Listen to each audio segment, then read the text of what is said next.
אשרייני שזוכיני כי יש כמו מיני חיים אבל היום הוא יסי חיים טובים חיים טובים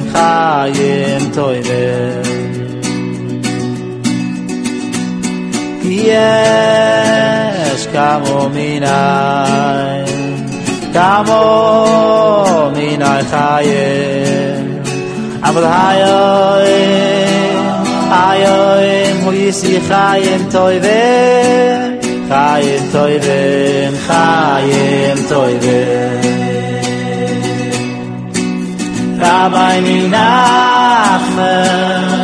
Rabbi Nachman Feigen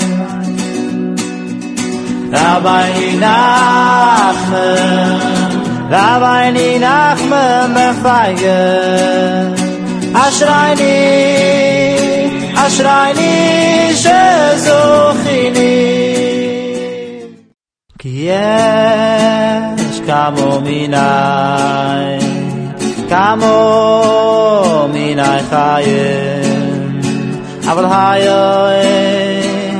היום הוא יסי חיים טובים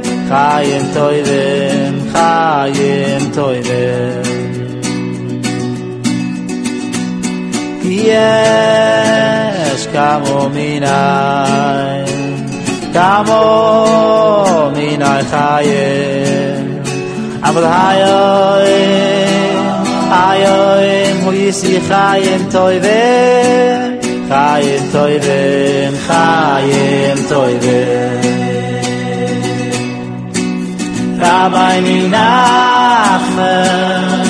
Rabbi Nachman Feigen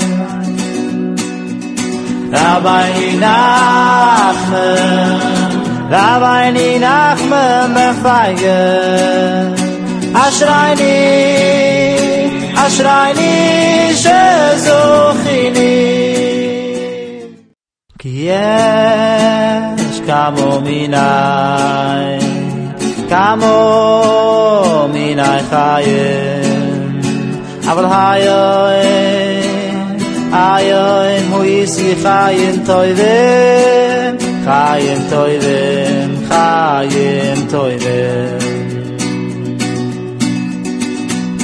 יש כמו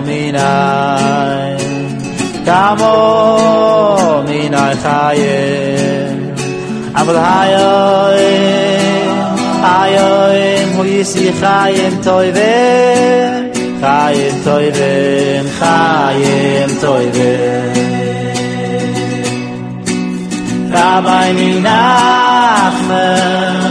Rabbi Nachman Feigen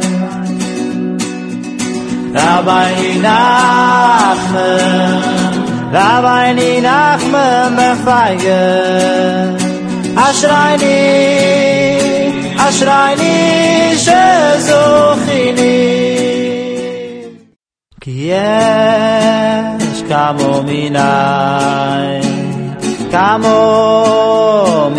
chayim אבל היום הוא יסי חיים טובים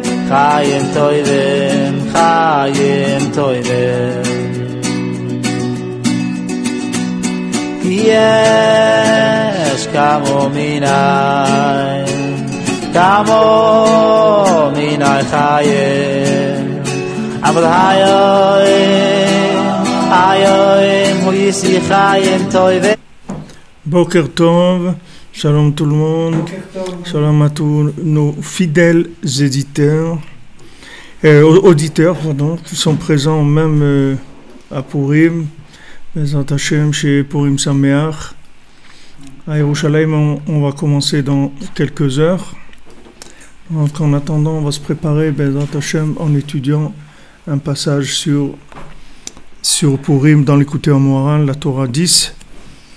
Et Bezat Hashem, ce jour-là, c'est un très grand jour. Comme on a dit hier, quand on a fini le shiur, c'est important de savoir ça, c'est que Purim, on dit que Kippour, c'est Kepurim, c'est-à-dire le jour de Kippour, c'est comme Purim.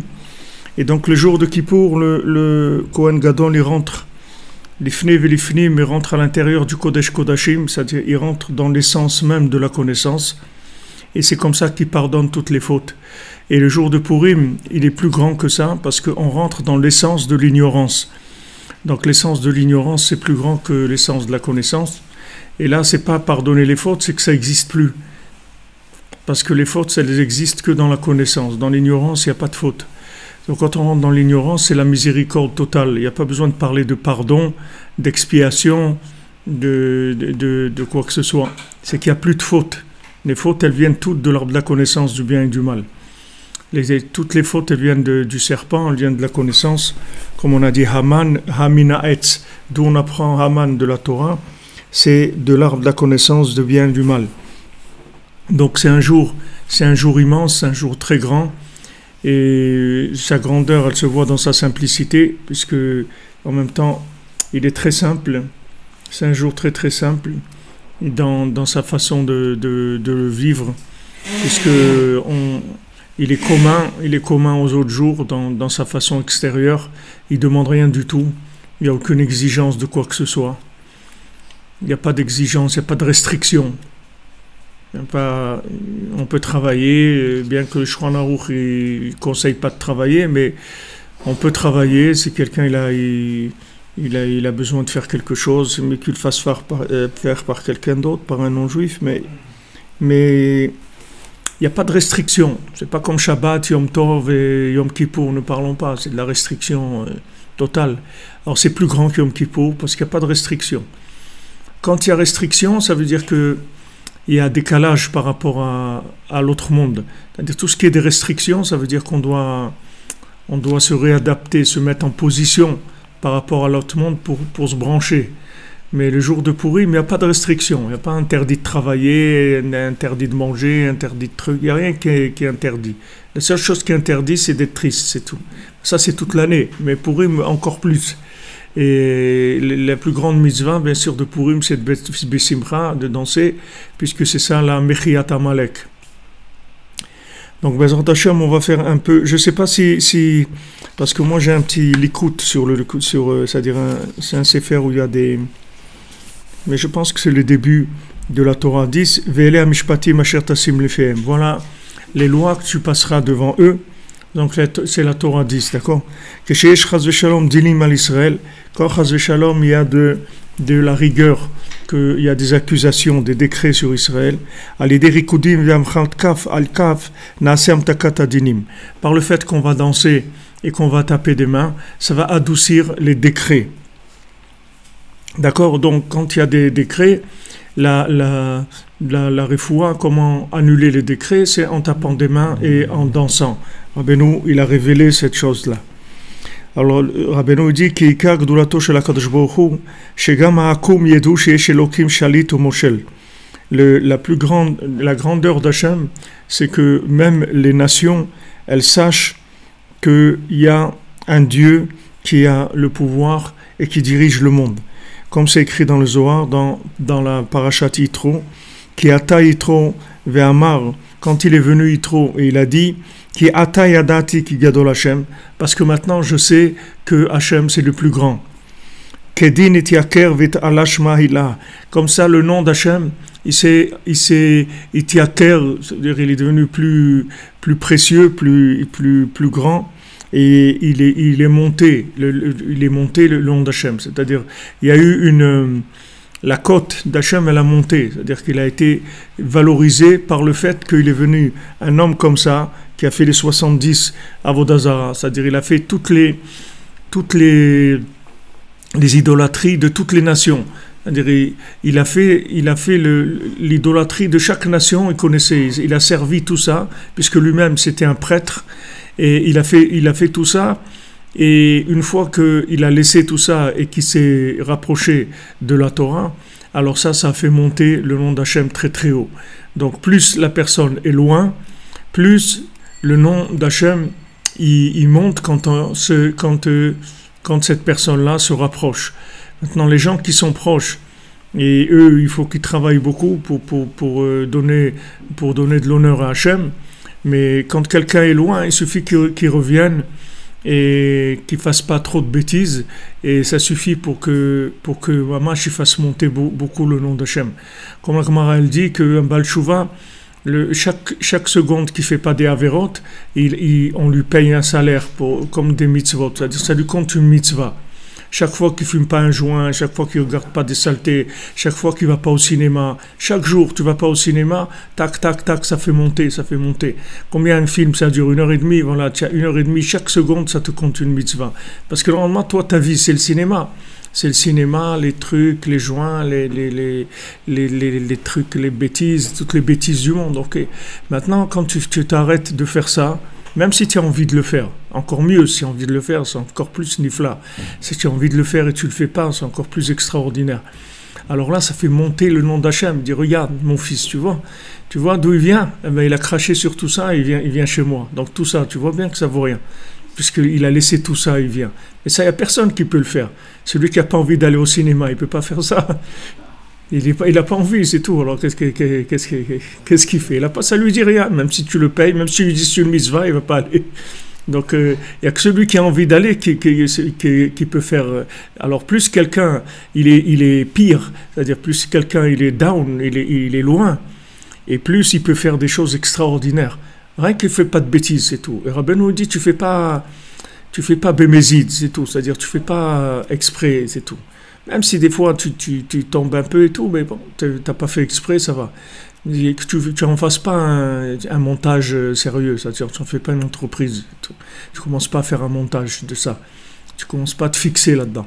Mais le fait que maintenant, tu sors d'Égypte, chaque seconde que tu ne retournes pas, c'est extraordinaire. Même si tu as envie, au contraire, si tu as terriblement envie de retourner, c'est beaucoup mieux encore. C'est-à-dire ça donne encore beaucoup plus de plaisir à Hachem. Parce que ça, plus ce monde-là, c'est-à-dire la base de ce monde, c'est le libre arbitre. Donc plus tu as envie de faire quelque chose et tu ne le fais pas, plus tu utilises le libre arbitre dans sa façon la plus grande. Maintenant, tu as envie d'aller au cinéma, un joint, des trucs, faire des bêtises, aller dans une boîte de nuit, tout ça tu ne fais pas. Okay? Donc maintenant, quand tu ne fais pas ça, ça veut dire que tu utilises ton libre arbitre par rapport à ces endroits-là. Donc tu fais monter le nom d'Hachem et toi-même, tu acquiers des mérites extraordinaires. Alors que celui qui n'a pas envie, ok, il n'a pas envie, il n'a rien fait. Qu'est-ce qu'il a fait? Il n'a pas envie, il n'a pas envie. Alors, il n'utilise pas son libre arbitre parce qu'il n'a pas envie. Dans quoi il va utiliser son libre arbitre? Il faut qu'il l'utilise dans un autre niveau, beaucoup plus élevé. Et ça, c'est pas tout le monde qui peut arriver à ça. Donc nous, Baruch Hashem, que Akadosh Baruch Hu il nous a permis de faire tchouva, il nous a permis de délaisser ces choses-là. Et même si on a envie de les faire, on dit non. Et on dit à Hashem, tu vois, regarde, j'ai fait cette bêtise-là, mais je te le dis clair. Moi, ça, j'aime pas. Ça, je veux pas faire. Mais qu'est-ce que tu veux? J'ai des habitudes, des mauvaises habitudes. Et alors là, quand Hachem il entend une prière comme ça, c'est une prière extraordinaire. Regarde, même qu'il le fait et tout, mais il le fait avec chasra, c'est-à-dire qu'il n'est pas bien, il n'a pas envie de faire ça du tout. Mais comme il est drogué, le pauvre, de ces bêtises-là, alors des fois ça remonte, ça lui tourne la tête. Mais regarde, il vient, il me parle, il me demande pardon, il sait que ça me fait de la peine, il ne veut pas me faire de la peine et tout. Mais ça, c'est des tfilotes qui sont extraordinaires. C'est les meilleures prières qui existent, il n'y a pas plus grand que ça, comme prière. Que quelqu'un il fait des bêtises et après il dit à Hachem, tu sais, je te dis ça, j'ai fait ça, c'est vrai, pardon, je veux pas, mais j'aime pas faire ça me dégoûte, après je me regarde à la glace, j'ai envie de vomir, j'ai pas envie de faire ça du tout. Quand il fait ça, il n'y a pas de plus grande prière que ça, c'est les meilleures prières qui existent, il n'y a pas mieux que ça. Et qui est-ce qui peut faire ça? Qu'un gars qui travaille qu'un éboueur. Un bonhomme normal, il ne peut pas faire ça. Mais celui qui est dans les poubelles, que sa résidence principale, c'est les poubelles. Et sa résidence secondaire, c'est la maison. Mais sa résidence principale, normalement, s'il habite dans le camion d'ordures, c'est là-bas où il est bien. Quand il baigne dans le jus, surtout dans le jus des poubelles là-bas, c'est super pour lui. Il adore ces endroits-là. Et il se force, non, il sort de ça. Ça, c'est Nifla Meod. Ça, c'est quelque chose d'extraordinaire. Oui, monsieur Youssef Moshe.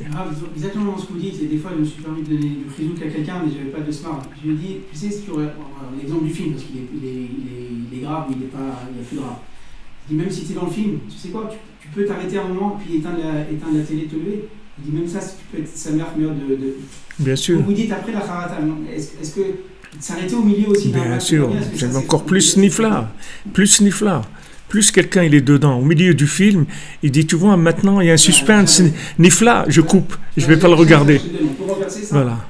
Ça se transforme. C'est sûr. Mais tout ce qu'Hachem il t'a mis là-dedans, c'est pour que tu fasses ça. C'est qu'il attendait ça de toi. C'est pour ce plaisir-là qu'il t'a mis là. Parce que des fois, on commence la bêtise et lui, il pousse à le finir. Non. Mais c'est ce que Rabbeinu il a dit. Rabbeinu dit dans le Moran. Il dit, si tu manges du porc, au moins que ça coule pas dans ta barbe. Ça veut dire qu'on ne voit pas que tu as honte. Tu viens pas, moi je m'en fous de tout ça. Non, je m'en fous pas du tout. J'ai honte. Je me cache. Quelqu'un qui a honte, quelqu'un qui fait une avéra, il a honte, on les mouchalim lo alcool avonotav. Quelqu'un qui a honte, quelqu'un il se cache dans les toilettes pour fumer Shabbat, on lui pardonne toutes les fautes qu'il a fait. Parce qu'il se cache pour fumer. Donc tu vois pourquoi il se cache? Donc il a honte. Il a honte de qui? Il a honte que c'est Shabbat et il ne faut pas faire ça. Donc il a honte. Donc ça, on lui pardonne toutes ses fautes. Pourquoi? Parce qu'il rentre dans la prina de Purim. Ça pardonne toutes ses fautes. C'est vrai, on est des schizophrènes. Pourquoi des schizophrènes? D'un autre côté, tu dis c'est Shabbat et ta honte, de l'autre côté, tu fais quand même. On n'arrive pas à être intègre. Qu'est-ce qui t'a dit qu'il faut être intègre? Ça, c'est Esav, c'est de la Torah d'Esav. Intègre, c'est clean, le religieux super clean, chevalier sans peur et sans reproche, irréprochable et tout. Alors que chez eux, il n'y a que ça. Voilà, l'autre Cahuzac qui va prendre 3 ans de prison. Et c'était le ministre qui était là pour vérifier que tout le monde paye bien ses impôts. Et que c'est Purim, tu vois bien que c'est Purim. On est en plein dans Purim, toute l'année. On n'a que des gens à l'envers, tous. Tout celui qui prend un poste pour dire voilà c'est ça, on trouve que lui il fait le contraire du poste qu'on lui a donné.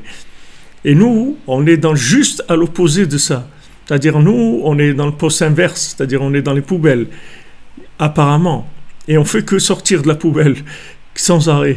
C'est la réalité de l'homme. Et Rabbeinu il parle d'affaire de ça. Ouais. C'est Purim, c'est ça Purim. C'est ça Purim, c'est ça la Géoula. C'est ça Purim. Et ça, il fait semblant d'être clean. Alors que et dès qu'il a une minute, il va nager dans la poubelle, d'accord? Nous c'est le contraire. Nous on nage dans les poubelles et on fait tout ce qu'on peut pour sortir sans arrêt. Donc tu vois qu'on est dans l'opposé, vraiment dans l'opposé. Alors que lui, tu vois, le gars clean, impeccable et tout. Après il trouve les comptes en Suisse, il dit jamais de la vie. Il dit jamais de la vie. J'ai jamais eu de compte en Suisse. Et quand ils trouvent les comptes et tout, c'est le poteau rose. Mais nous c'est le contraire. Nous, on a les halvaïs qu'on ait des comptes en Suisse. On a des contentieux peut-être, mais les 60% des gens en Israël qui ont un tic de Otsala Poal. 60% des gens en Eretz, ils ne peuvent pas sortir du pays parce qu'ils ont des trucs. 60%. Vous avez en France, 60% des gens ne peuvent pas sortir du pays. C'est pour ça qu'il y a la population Regardez dans quoi on est. Dans quoi on est par rapport au monde. Donc c'est ça le date de la Géoula. C'est ça le date de la Géoula. Et maintenant, avec tout ça, tu vas danser. Tu vas taper des mains, tu vas danser, tu vas être joyeux et tout. Pourquoi? Parce que Baruch Hashem, tu fais que essayer de sortir de la poubelle toute la journée. C'est ça ton but. Et tu aimerais tellement en sortir et tellement ne plus avoir envie de ces choses-là et tout. C'est ton seul souhait. Voilà. Puis Yitro, il vient, ça fait monter le Shem Hashem. Le Shem Hashem, il monte comme il n'est jamais monté. Parce que cet homme-là, il est allé dans des endroits où il n'y a personne qui va. Alors tu vois, le gars, il est clean, là, mais il est impeccable, et ses pertes comme ça, et tout son chapeau. Le gars, il est impeccable, il marche comme ça, il va pas toucher un truc de ce monde qui n'est pas clair et tout. Et il n'arrive pas à donner à Hachem la joie que nous on donne. Nous, Davka, chaque seconde, c'est des mitzvot, des centaines de mitzvot. Parce que normalement, si on se laissait aller à nos instincts, alors on irait on habiterait dans la poubelle. Et on sort sans arrêt de la poubelle. Ça, c'est le plus grand plaisir qu'Hachem il a. Ça, c'est le Da'at de Purim. Le Da'at de Purim, c'est ça. C'est que c'est pas comme Yom Kippour. Yom Kippour, il y a des choses à faire, c'est Messoudar, c'est organisé et tout. Mais Purim, c'est autre chose complètement. Purim, ça veut dire, regarde Hachem. C'est vrai que j'aime les poubelles, tout. Mais toi, je t'aime au-dessus de toutes les poubelles. Ce que j'aime au plus au monde, c'est toi, Hachem. Maintenant, si je suis dans les poubelles, ça c'est comme on appelle des amours de vacances. C'est des amours, c'est des choses qui m'ont collé parce que j'ai vécu là-dedans, j'ai grandi là-dedans. Mais moi, je te l'annonce, moi, c'est toi que j'aime le plus au monde, plus que tout ça. Alors Hachem, il prend ces paroles-là, quand tu fais de beaux des doutes, il prend ces paroles-là et il monte, il réunit toutes les sadikim, il réunit tous les beddin d'en haut, il dit regardez mes enfants, regardez ce que c'est mes enfants, regardez comment ils m'aiment. Ils souffrent pour moi, parce que normalement, s'ils se laissaient aller à ce qu'ils aiment, ils iraient dans des poubelles. Mais regardez, ils font tout ce qu'ils peuvent pour sortir sans arrêt, uniquement parce qu'ils m'aiment, c'est tout. Donc ça, c'est le plus grand kavod d'Hachem que tu peux lui donner. Alors, bon, Hachem, tu utilises ton libre arbitre. Personne, un religieux ne peut pas utiliser le libre arbitre comme ça. Il n'a pas accès à ces zones-là. Bon, Hachem, nous, on était là-bas, mais on sort de là-bas. Tous les jours, on sort.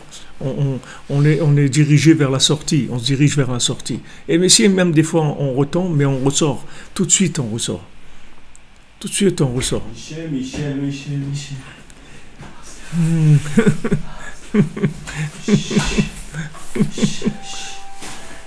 Alors le Da'at de Purim, le Da'at de Purim, c'est celui-là. C'est pour ça que c'est de la miséricorde totale. C'est-à-dire le Da'at de Purim, c'est la miséricorde totale. C'est que de l'amour avec Hachem, c'est tout. Ki mouv et ki blou, c'est-à-dire qu'avant, ils avaient accepté la Torah forcée. Parce qu'Hachem, il a dit, ou vous acceptez la Torah, ou je vous enterre ici. Alors on a accepté la Torah à Shavuot. Mais à Purim, c'est fini, c'est que de l'amour. C'est-à-dire, ça y est, on aime la Torah, on aime Hachem. Même qu'on est comme on est, même si on a kiffé la Seouda chez Achashverosh et tout, et qu'est-ce qu'on va faire? On a mangé chez Achashverosh, ok, c'est super, un banquet et tout, on s'est fait attraper, ça nous a plu, mais on a kiffé Hachem, on a kiffé Achashverosh, on a kiffé Hachem, comme quelqu'un m'a dit cette nuit, il m'a dit, Achashverosh, c'est le nom. Dans Achashverosh, c'est Achar et Verosh. C'est-à-dire que c'est après et avant. C'est-à-dire c'est le début et après. C'est-à-dire il y a tout dedans. C'est comme le bête de Bereshit. Il y a le Réchit, le premier Réchit qui est juste avant la création, et il y a le deuxième Réchit qui vient après la création. Alors le matin de Torah de Shavuot, c'est la Torah d'après la création, puisque c'est écrit que tout le monde, il attendait de voir si on allait accepter la Torah, et sinon Hachem il détruisait le monde. Donc le Shisha B'Sivan, on a accepté la Torah. Donc le monde d'après la création, il a été, comme on dit, entériné. Le contrat, il a été signé. C'est fini. Le monde va exister jusqu'à sa réparation. Il n'y a aucun problème. Ça, c'est la Torah de Shavuot. Mais la Torah de Purim, c'est la Torah d'avant la création. C'est pas d'après la création. C'est pour ça que la Megillah, il n'y a pas le Shem Hashem. C'est Sipurim Asiot. Il n'y a pas le roi, la princesse, les trucs. C'est que Sipurim Asiot. Parce que c'est de la Torah d'avant la création. La Torah d'avant la création, c'est Sipurim Asiot. Et la Torah d'après la création, c'est quand ça rentre dans l'action. Alors il y a les 13 contes de Rabbeinu, c'est la Torah d'avant la création, et après il y a les 13 midot de Torah Nidreshet Bahem, et 13 midot de Rachamim, Hashem, el Rachum Vechanun. Donc ça, ces midot là, c'est des midot d'après la création. C'est des moyens d'attirer la miséricorde d'Hachem d'après la création. Mais si tu lis le Sipurim Maasiot, c'est l'adoucissement de la rigueur par l'amour et la miséricorde totale d'Hachem. Tu n'as pas besoin de passer ni par les 13 midot d'interprétation, ni les 13 mesures de Rachamim, ni Hachem El Rachum V'Chanun. Tu n'as pas besoin de tout ça. Parce que tout ça, c'est des outils d'après la création. Mais il y a des outils d'avant la création. Et ces outils-là, c'est que tu rentres dans Sipurim Maasiot. Et là-bas, ça adoucit tout. C'est que de la miséricorde. Tu n'as même pas besoin de dire, voilà, ça, allez, rentre. Qu'est-ce qu'il dit à Purim? Tout celui qui tend la main, on lui donne. On ne regarde pas, on ne lui dit pas, monsieur, vous avez une attestation du rabbin, vous excusez, hein, parce qu'il y a tellement d'escrocs qu'aujourd'hui on est obligé de faire ça. Non, à Purim, il n'y a pas. Les escrocs, on leur donne. Parce qu'il n'y a pas d'escrocs à Purim. Ça n'existe pas. Parce qu'il y a. Hein? Il n'y a pas d'escroc, c'est-à-dire il y a pas, ça n'existe plus, parce qu'on est dans la miséricorde totale. Escroc, c'est quand il y a des principes, des lois, des règles. Attends, je vais te donner la tzedaka, qu'est-ce que tu fais avec exactement, mais il n'y a pas. Celui qui te demande, tu lui donnes. Même tu sais qu'il va aller acheter un joint ou n'importe quoi, tu lui donnes, il n'y a pas de problème. Tu dois lui donner. Tu dois pas vérifier, tu fais aucune vérification. Parce que c'est un jour où il y a une attitude d'Hachem qui est comme ça avec nous. Pourquoi? Parce qu'on a accepté Be'ahava. Et tu peux accepter la Torah avec de l'amour, même si c'est complètement explosé. Même qu'il y a un bonhomme explosé complètement. Même que toute ta vitalité, tu la tires du jus de poubelle. Tu as le droit d'aimer Hachem. Il n'y a pas une différence entre ces deux choses-là. C'est-à-dire tu peux être un bonhomme qui vit avec l'essence de la poubelle et d'un autre côté tu aimes Akadosh Baruch Hu. Ça changerait, il n'y a pas de différence. Au contraire, il n'y a pas plus grand que ça. À quel moment ils ont déclaré la Torah Be'ahava? À Purim. À quel moment dans l'histoire de Purim? Dans l'histoire de Purim, quand il y a eu le Nes, il y a eu le Nes de Purim. Et après, on dit Kibou ve Kiblou. C'est-à-dire que ça y est, maintenant, ils ont reçu ce qu'ils avaient reçu à Shavuot. Maintenant, ils l'ont reçu par amour. Dafka, parce qu'ils sont passés par ce moment difficile. Et ils ont prié, ils ont jeûné le 13. Et après, il y a eu les Nissim qu'il y a eu. Et il y a eu un amour énorme qui s'est déclaré entre le Ham Israël et Akadosh Baruch Hu. Grâce à ce qu'avaient Mordechai et Esther, qu'ils ont fait descendre ça. Parce que des miracles, on a vu quand on est sorti d'Égypte, mais ça nous a pas suffi pour lâcher. C'est-à-dire pour lâcher, ça veut pas dire que maintenant tu n'as pas envie de retourner en Égypte. Mais tu as envie de retourner, mais tu sais que c'est pas bien. C'est-à-dire ça te dérange. Rabbeinu l'a dit, quand tu vas venir chez moi, à Ouman, tu vas faire ton tikkun klali. Après, même si tu fais des bêtises, il n'y aura plus de mains et plus de pieds dans les bêtises. Ça veut dire que tu ne pourras plus t'éclater dans le mal. Tu seras plus jamais tranquille dans ta vie. Tu ne pourras plus kiffer la poubelle. Ça va toujours, il y a une odeur qui va te déranger dans la poubelle. À un moment, tu vas dire, bon, mais ça pue ici quand même. Hein. Comment mais attends, mais ça pue, j'ai envie de partir, j'en ai marre. Je ne veux pas rester là-dedans. Parce qu'il te connecte à la Torah de Purim, pas à la Torah de Shavuot. La Torah de Shavuot, tu peux avoir deux vies, il n'y a pas de problème. Tu peux être religieux et avoir un ordinateur ou un truc, tu regardes des films les plus dégoûtants qui existent, il n'y a pas de problème. Tu peux vivre les deux, sans problème. Mais la Torah de Purim, tu ne peux pas vivre ça. C'est-à-dire, dès que tu commences à toucher ça, tu commences à hurler de l'intérieur. Tu hurles parce que tu veux pas ça, mais t'es intoxiqué, tu es en cours tu es en cure et en cours de désintoxication, etc. On explique que plus on avance dans le temps et plus les générations sont descendantes. Mais c'est extraordinaire que ça descend, parce que plus on descend, plus on ramène, comme je vous dis. Depuis Purim, on devrait aller grandissant. Or, à partir de Purim, on a commencé à grandir. Mais qu'est-ce que ça veut dire grandir? Grandir, ça veut dire être capable de tenir des extrêmes qui sont complètement opposés et d'être bessimra et de danser. Qu'est-ce que c'est les 7 mendiants? Il lui dit, tu vas perdre le pouvoir, tu vas perdre la royauté. Et quand même, tu vas danser. et tu vas chanter. Parce que le 7e mendiant, Rabbeinu il l'a pas raconté, mais Avraham ben Nachman il dit que le 7e mendiant, c'est le début du conte. Quand maintenant au début le roi il veut donner la royauté à son fils de son vivant, il lui dit voilà je vais te donner la royauté de mon vivant, mais sache que je vois que tu vas perdre la royauté. Et quand tu vas perdre la royauté, sois Bessimcha. Parce que quand tu perds la royauté, tu n'es pas Bessimcha, ça veut dire que tu n'es pas un vrai roi. Tu n'es pas apte à être roi. Ce n'est pas ta place. Parce qu'un vrai roi, c'est quelqu'un qui perd la royauté et il est toujours joyeux. Parce que même s'il a perdu la royauté, il a perdu la royauté d'après la création. Mais la royauté d'avant la création, tu ne peux jamais la perdre. Les Neshamot d'Israël, elles ont été créées avant la création du monde, avant la Torah, avant tout. Donc ça n'a rien à voir avec tout ce qui se passe après. Le lien qu'on a avec Hachem, il n'a rien à voir avec tout ce qu'il y a pu y avoir après. Tout ce qui est après, c'est de l'histoire d'après. Mais quand on retourne dans la racine, tout est bien. Il n'y a aucun problème.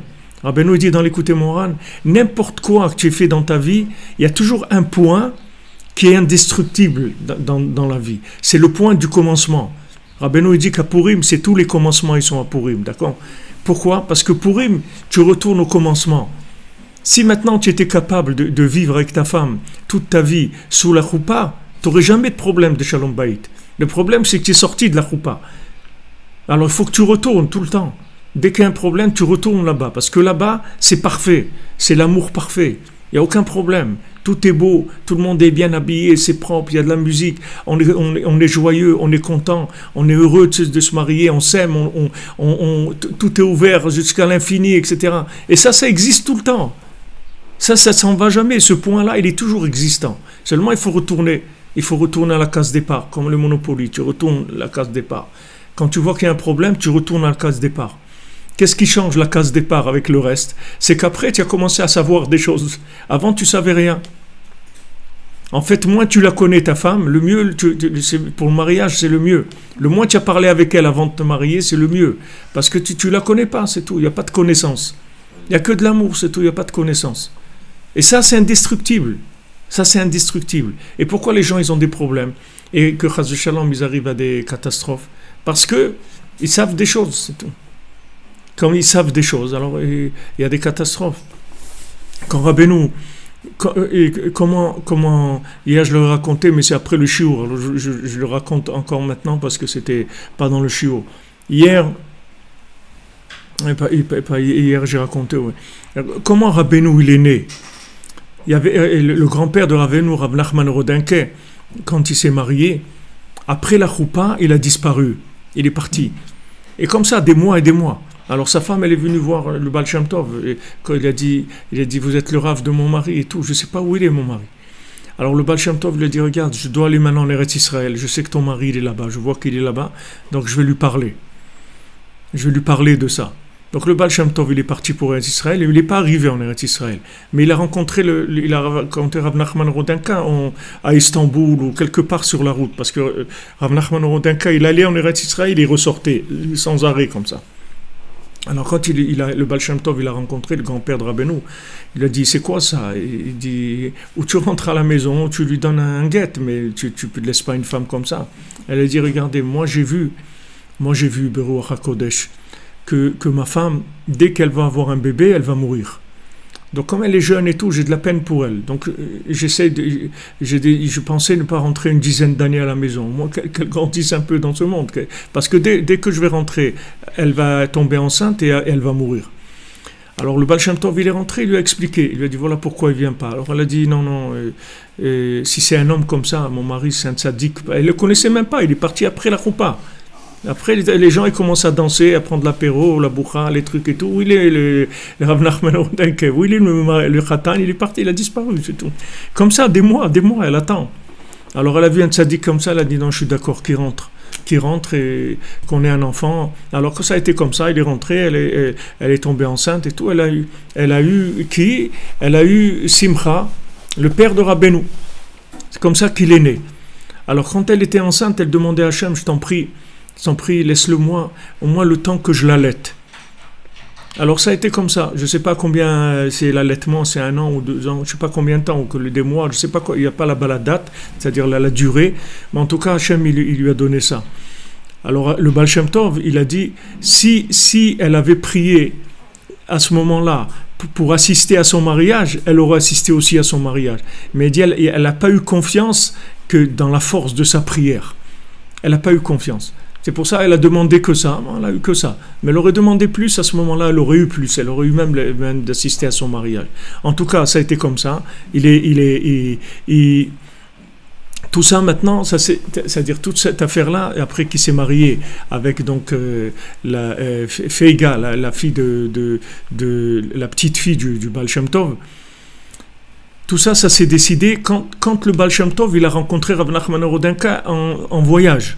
Elle lui a dit, alors voilà, alors donc tu vas avoir tu vas avoir un fils et tout, et la maman, elle va mourir, et toi, alors je veux que ce fils-là, il se marie avec ma fille, avec ma petite fille. Alors, Rav Nachman Rodinka, il a dit, tu me vas bien comme Rebbe, mais comme beau-père, pas beau-père, mechoutan, c'est-à-dire que moi je marie mon fils avec toi, je peux pas, parce que nous on descend de il a dit on descend de Betzalel, de trucs, on descend de tribu d'Yehuda. Alors c'est pas ma team, c'est-à-dire moi je veux me marier avec quelqu'un de ma tribu, de la tribu d'Yehuda, c'est la tribu de la Malchoute et tout. Je veux quelqu'un de ma famille, de mon. Alors le Baal Shem Tov le dit, moi aussi je descends de Yehuda, moi je descends direct de David Ameler. Alors on dit en fait pourquoi le Baal Shem Tov il a voulu faire tout de suite le lien, pourquoi tout de suite le Baal Shem Tov il a voulu se marier, qu'il crée le lien de mariage avec Rabbeinu tout de suite. Pourquoi le Baal Shem Tov il a fait ça? Ils disent là-bas parce que le Baal Shem Tov il savait qu'il n'arriverait pas en Eretz Israël et que Rabbeinu, oui, il arriverait en Eretz Israël.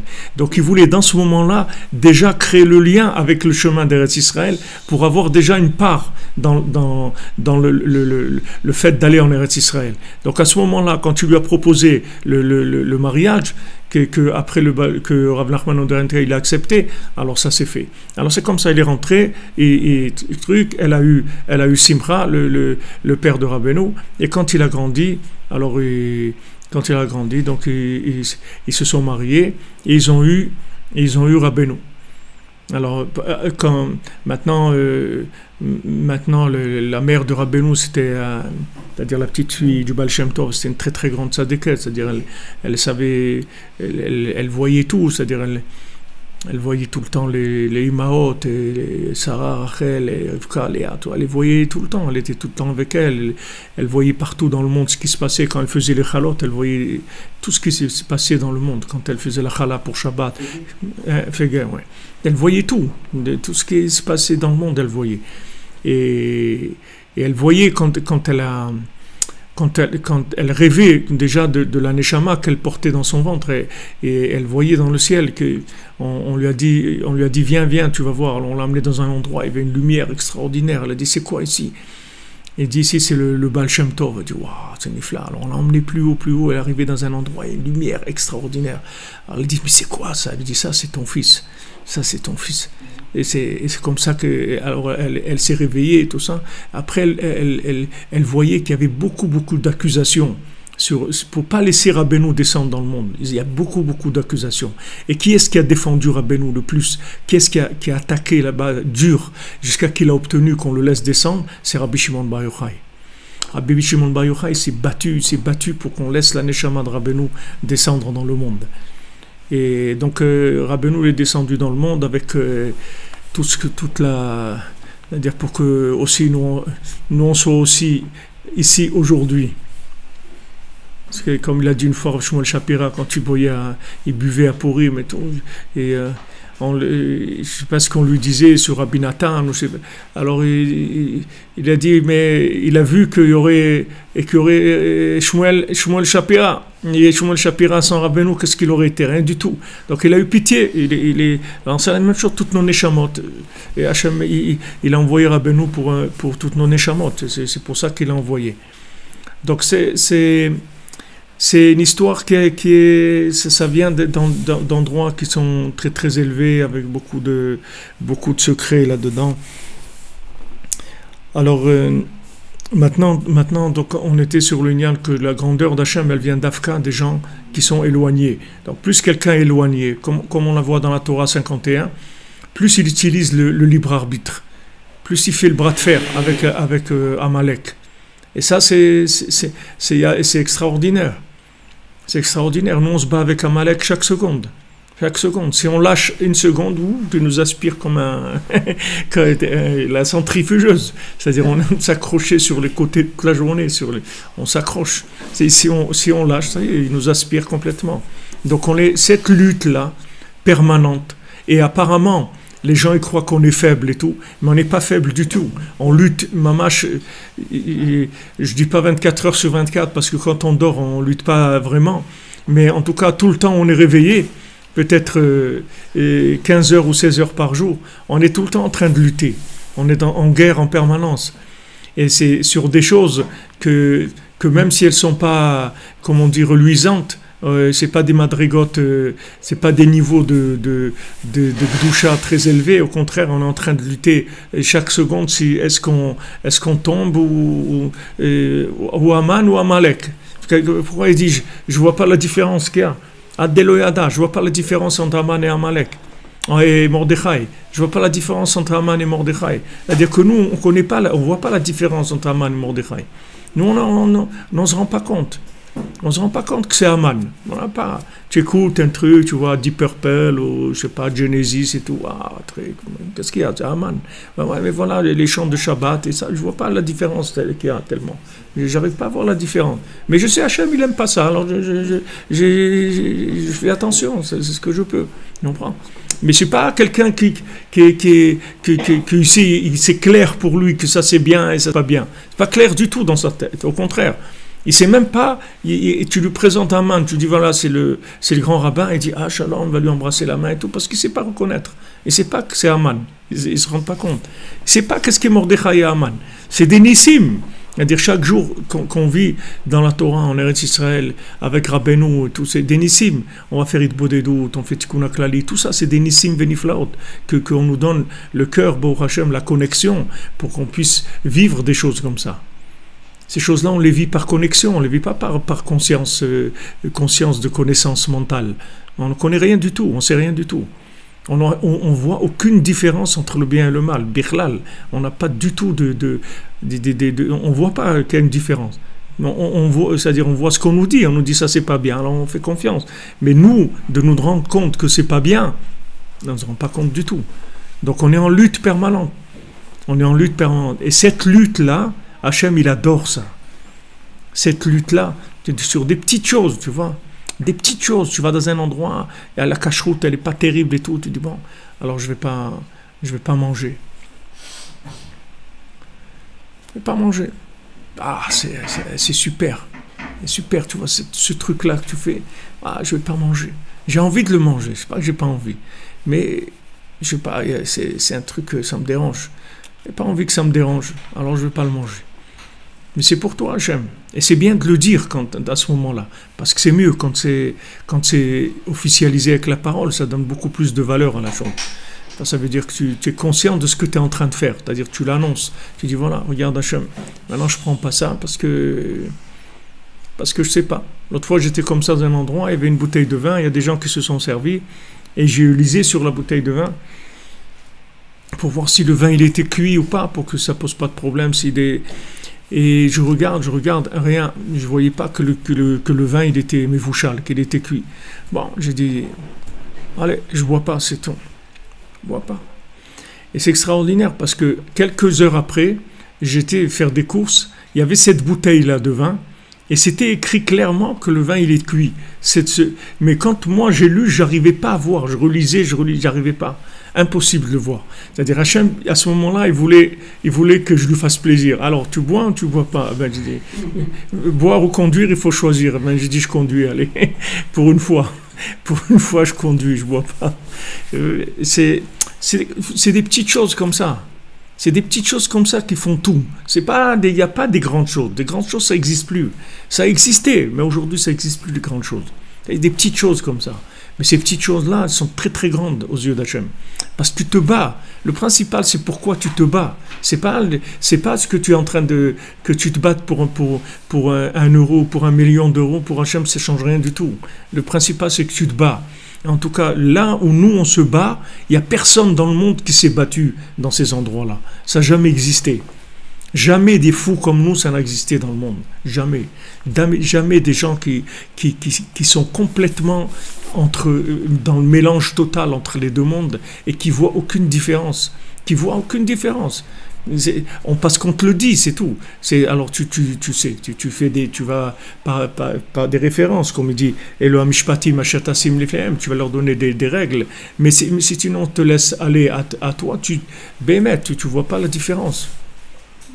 Moi, combien d'années je disais ça, les gens me disaient, mais voilà, pourquoi tu n'écoutes pas de la musique, des trucs et tout, je sais pas, des chanteurs Avram Fried, ou je sais pas comment, Mordechai Ben David.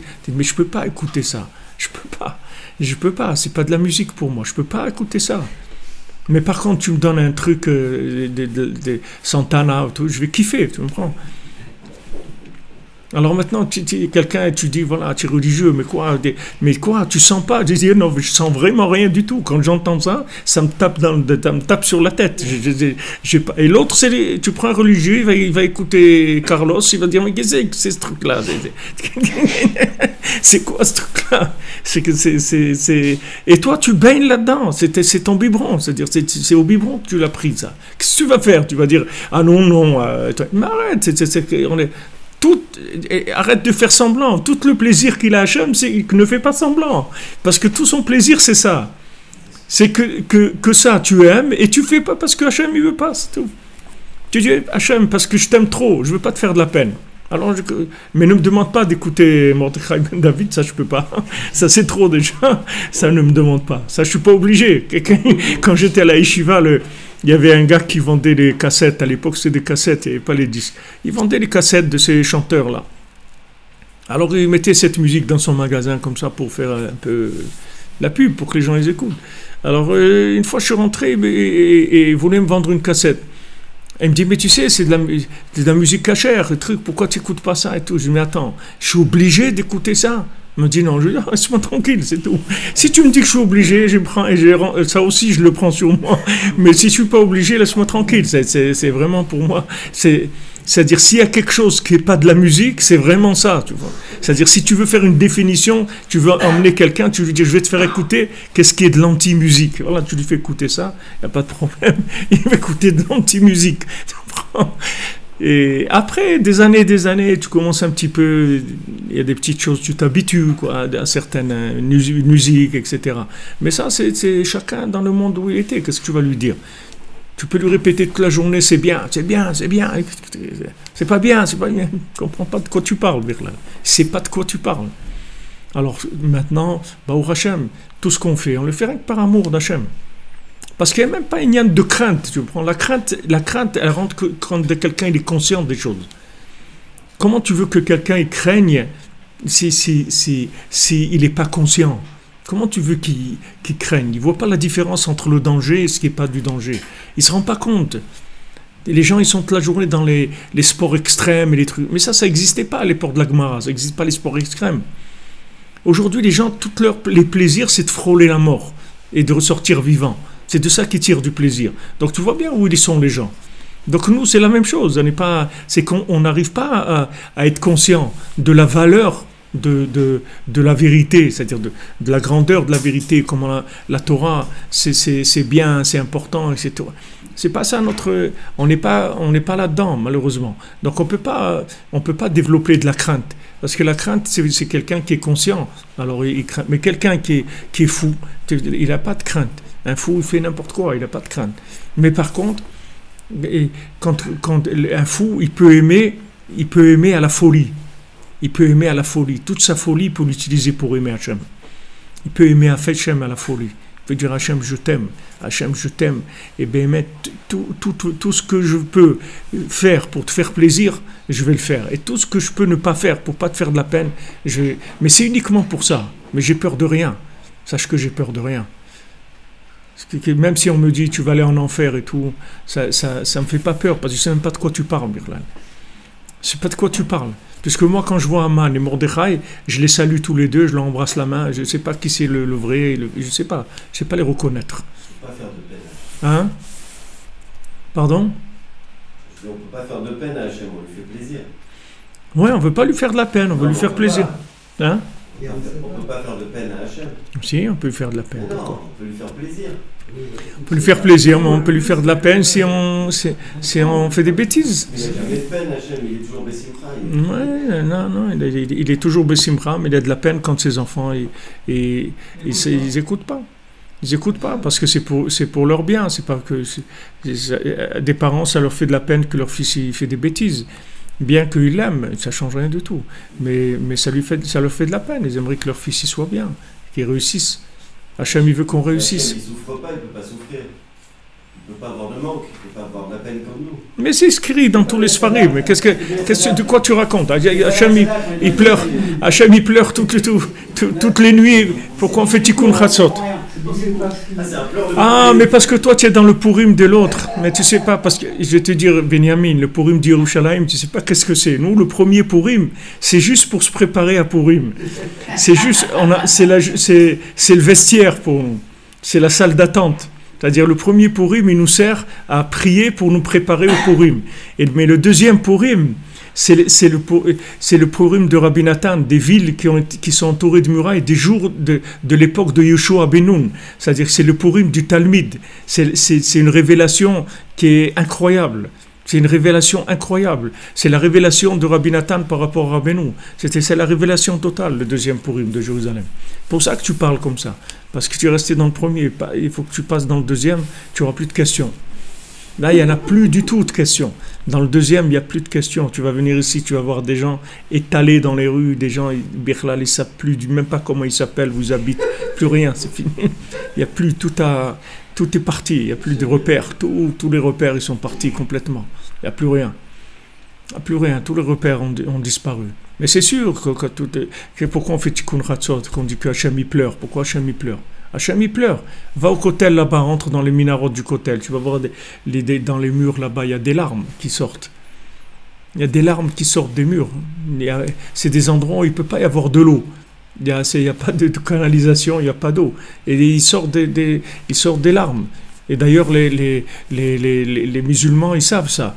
Ils savent que quand des fois il y a de l'eau qui sort même du kotel, des fois ils voient, il y a des endroits où il y a de l'eau qui sort du mur. Pas parce qu'il pleut ni rien, mais dans les pierres en haut, il y a de l'eau qui sort. D'ailleurs, tu vois, ils poussent des herbes vertes et tout. Bon, ça on peut dire que c'est la pluie. Mais il y a de l'eau qui sort à des moments où il n'y a pas de pluie, rien du tout. Okay, et eux, ils savent, ils ont une Kabbalah chez eux, ils savent ça, que le jour où il va y avoir beaucoup d'eau qui sort de là-bas, c'est terminé. Terminé pour eux, quoi. C'est terminé, c'est-à-dire c'est la révélation. Parce qu'il y a une rivière entre David Ameler et le Kotel. Il y a une rivière profonde. D'ailleurs que les Américains, ils ont vu ça parce qu'ils ont des satellites qui scannent à travers le sol, tu vois, pour voir les trucs. Alors ils ont exactement le schéma de la rivière qui vient du Kéver de David Ameler, de la tombe de David Ameler, au Kotel, à l'endroit du Kodesh HaKodashim. Il y a une rivière. Le jour où cette rivière-là, elle se révèle, ça y est, c'est fini. C'est Mashiach. Dire que la connexion, elle s'est refaite. Tu vois. Donc ils savent ça. Tu dis qu'il n'y a pas des larmes, il y a des larmes sans arrêt. Hachem il pleure, et Hachem il est joyeux aussi. Chaque fois qu'on fait quelque chose de bien pour lui faire plaisir, il est joyeux. Hachem, c'est des midot d'Hachem. Nous on parle en midot d'Hachem. En haut, on ne sait pas ce que ça veut dire. Mais nous on parle en mesure. Nous on ne connaît pas le Shem Ha'etzem, le nom de l'essence de Tkevavke, on ne connaît pas. Nous on connaît Elohim, Adnout, ces noms-là, c'est des mesures. On le sert avec des mesures. Si tu rentres dans Yotkevavke, tu vas ouvrir la bouche, tu vas regarder le ciel, c'est tout. Qu'est-ce que tu vas faire? C'est-à-dire, il y a des mesures, tu vois bien, tu lis la Megillah, tu fais Tanit, tu fais Mishloch Manot, Matanot Laevionim, c'est des mesures tout ça. Donc s'il n'y a pas de mesure, il n'y a rien. Donc Hachem il pleure et Hachem il est joyeux aussi. Et nous, nos générations, on est des gens qui avons le mérite de pouvoir donner de la joie à Hachem comme il n'y a jamais eu dans le monde. Comme il n'y a jamais eu. Jamais. Un adulte, n'importe quoi qu'il fera, jamais il pourra donner à ses parents la joie de quand il était petit. Jamais. Cette joie-là d'un petit enfant, tu peux pas. C'est-à-dire, c'est quelque chose que tu peux pas reproduire. Dès qu'il y a de la connaissance, cette joie-là, elle s'en va. Mais imagine que tu arrives à garder un enfant qui reste un enfant toute sa vie. Pourquoi? Parce qu'il sait rien. Donc il est resté un enfant. Et tout. Mais imagine-toi, il grandit, mais il reste un enfant. Mais c'est une joie on ne peut même pas imaginer ce que ça veut dire. Tu as quelqu'un, il a 40 ans, 50 ans, mais c'est un enfant. Donc tout ce qu'il fait, c'est comme un enfant qui fait des choses. Mais c'est une joie extraordinaire chez Hachem. C'est une joie extraordinaire. Et quand il fait des bêtises, c'est rien du tout. Tu vois, il a cassé un verre, il s'est mis du chocolat sur la tête ou n'importe. C'est rien, c'est rigolo, ça fait plaisir. Il n'y a rien du tout. C'est-à-dire, tu peux pas, aujourd'hui, tu peux pas faire de la peine à Hachem. C'est-à-dire, comment tu lui fais de la peine si tu crois que tu comprends quelque chose? Alors, si tu crois que tu comprends quelque chose, tu deviens un véritable idiot officiel, un idiot de Esav. Nous, ce qu'il faut être un idiot de la Torah. C'est-à-dire, mamash, de savoir que tu sais rien. La seule chose que je sais, c'est qu'Hachem, il m'aime beaucoup. Et que Rabbi Nachman, il m'aime beaucoup. Et que quand je fais Hitbo des doutes, ça répare des mondes. Et ça amène des choses extraordinaires dans le monde. Chaque mot que je dis de la Hitbo des doutes, j'adoucis le monde, je répare des âmes, je fais des choses extraordinaires. Dafka parce que je suis fou. Dafka parce que je suis fou. Donc je peux faire des choses extraordinaires. Parce que n'importe qui comprendrait quelque chose, son cerveau il exploserait s'il faisait ces choses-là. Mais nous, comme on est fou, on peut faire des choses extraordinaires, mais parce qu'on ne sent rien. On ne se rend pas compte. On ne se rend pas compte. C'est comme quelqu'un, il est anesthésié mentalement. Donc il fait des choses, mais lui, il ne ressent rien de ce qu'il fait. Il n'a pas d'argacha de ce qu'il fait. Il fait des choses, c'est tout. Mais il ne sait pas ce qu'il fait. Et il peut faire des choses extraordinaires. Comment un fou, il peut se lever à Khatzot? Qu'est-ce que tu sais, toi, qu'est-ce que tu sais, toi, de la destruction du temple? Avant de parler de la destruction du temple, regarde-toi et essaye de te retenir dans les bêtises que tu fais. Qu'est-ce que tu parles de destruction du temple? Non. Dafka, nous, qu'on est fous, on peut avoir accès à ces choses-là et on peut ressentir que de se lever à Khatzot, c'est quelque chose d'extraordinaire. Mais pourquoi? Parce qu'on sent de l'amour pour la chose.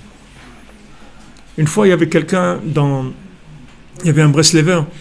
Quand ils arrivaient dans la prière avant le schéma, Ahavat Olam, Ahavtanu, Torah Mitzvot Limatanu, etc. Et alors là-bas, il pleurait. Maintenant, ce Breslever-là, c'était quelqu'un, il ne comprenait pas les mots de la prière. C'est-à-dire, c'était un homme très simple, il ne comprenait pas. Alors quelqu'un lui a demandé, il dit, je vois tous les jours, tu pleures dans ce passage de la Torah, de la prière. Mais je sais, tu comprends ce qu'il y a là-bas? Il dit, non, je comprends. Et pourquoi tu pleures? Et je sais pourquoi je pleure. Parce que moi, je priais toujours à côté de Rav Nachman Tulchiner. Et quand il arrivait dans ce passage, lui, il pleurait. Donc ça veut dire que c'est une bonne station là-bas. Ça veut dire que c'est une station, c'est bien de pleurer là-bas. C'est pour ça que je pleure. C'est pas qu'il comprend, il comprend rien. Mais il a vu Rav Nachman Tulchiner qui pleurait là-bas. L'élève de Rabbi Nathan, il pleure là-bas. Donc ça l'a marqué. Donc chaque fois qu'il passait dans ce passage-là, il pleurait lui aussi. Mais c'est pas parce qu'il comprenait, il comprend rien du tout. Mais il pleure parce que l'élève de Rabbi Nathan, il pleure là-bas.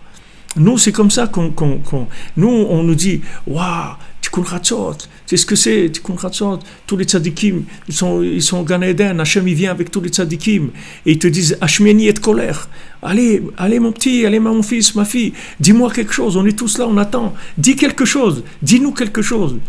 Dis-nous, chante-nous une chanson, on fait quelque chose, on veut t'écouter et tout. Mais on voit ça, mais c'est une nifla pour nous.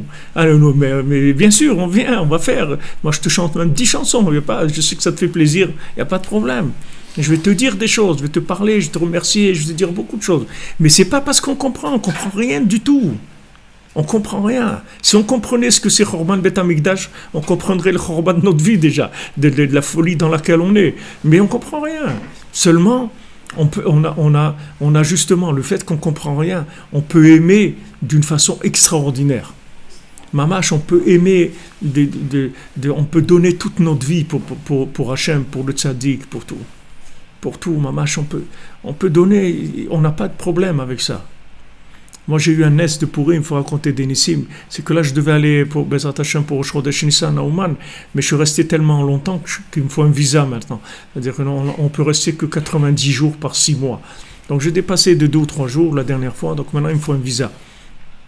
Donc, je devais faire le visa ici à Tel Aviv, tout ça, mais bon, en fin de compte, les gens qui s'occupent, ils m'ont dit, regarde, il n'y a plus de possibilité, tu vas aller dans tel un pays, en Biélorussie. D'abord, ils m'ont dit un autre pays, ils m'ont dit à Kishinev, c'est un autre pays encore à côté de l'Ukraine, tu vas aller là-bas.